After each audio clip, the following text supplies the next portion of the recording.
Malam itu, suara dering telepon memecah keheningan. Panggilan darurat yang seharusnya diangkat tanpa pikir panjang, tapi justru membuat dada Rianti terasa sesak. Ia tahu, apapun yang menunggu di ujung panggilan itu tidak akan membawa kabar baik. Dan benar saja. Detik berikutnya, kabar kecelakaan Mutiaran menyebar begitu cepat di media sosial. Video amatir, foto lokasi kejadian, rumor saksi, semua bermunculan bersamaan, membentuk kepanikan yang tidak bisa dihentikan. Nama Mutiara menjadi trending dalam hitungan menit dan publik mulai mendesak polisi untuk mengusutnya. Di tengah hiruk-pikuk itu, Sandra mulai kehilangan kendali. Ia membaca komentar-komentar penuh kemarahan, melihat teorinya sendiri mulai dipatahkan oleh netizen, dan setiap mention nama pelaku tabrak lari membuat tubuhnya semakin dingin.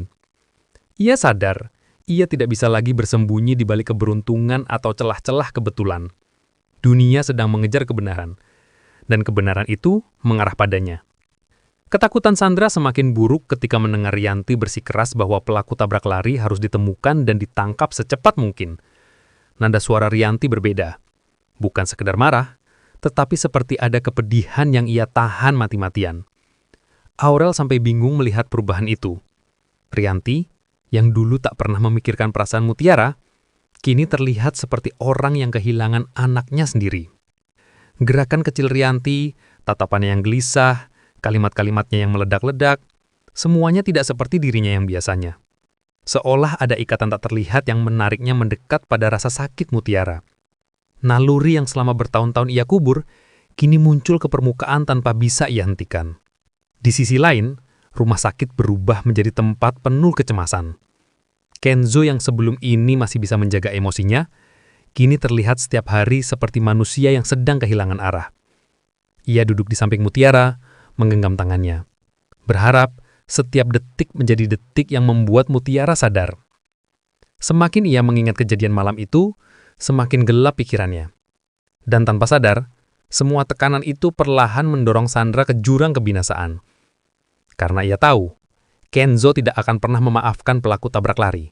Apalagi jika ia tahu pelakunya adalah orang yang dikenalnya. Polisi mulai bergerak cepat.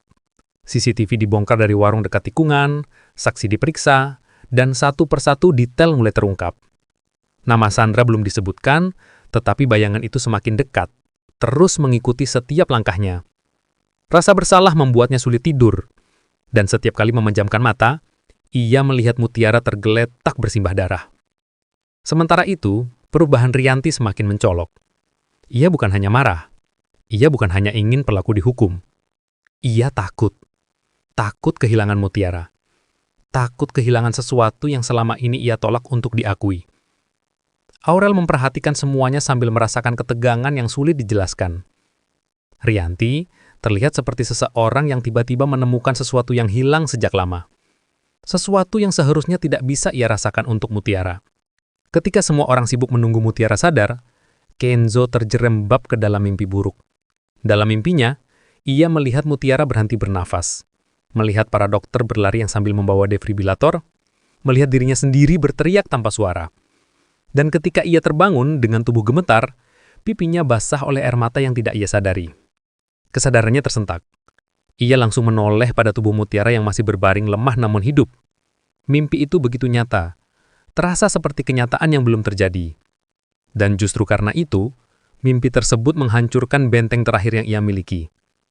Sejak saat itu, Kenzo tahu satu hal. Kehilangan Mutiara adalah hal yang tidak akan bisa ia terima. Ia berjanji pada dirinya sendiri untuk menjaga Mutiara apapun taruhannya. Namun, yang tidak ia tahu, mimpi buruk itu hanyalah permulaan dari kebenaran besar yang sedang menunggu untuk muncul. Karena saat Mutiara membuka mata nanti, bukan hanya pelaku tabrak lari yang akan terungkap, tetapi juga rahasia lama yang selama ini membuat hidup semua orang terikat dalam kebohongan yang sama.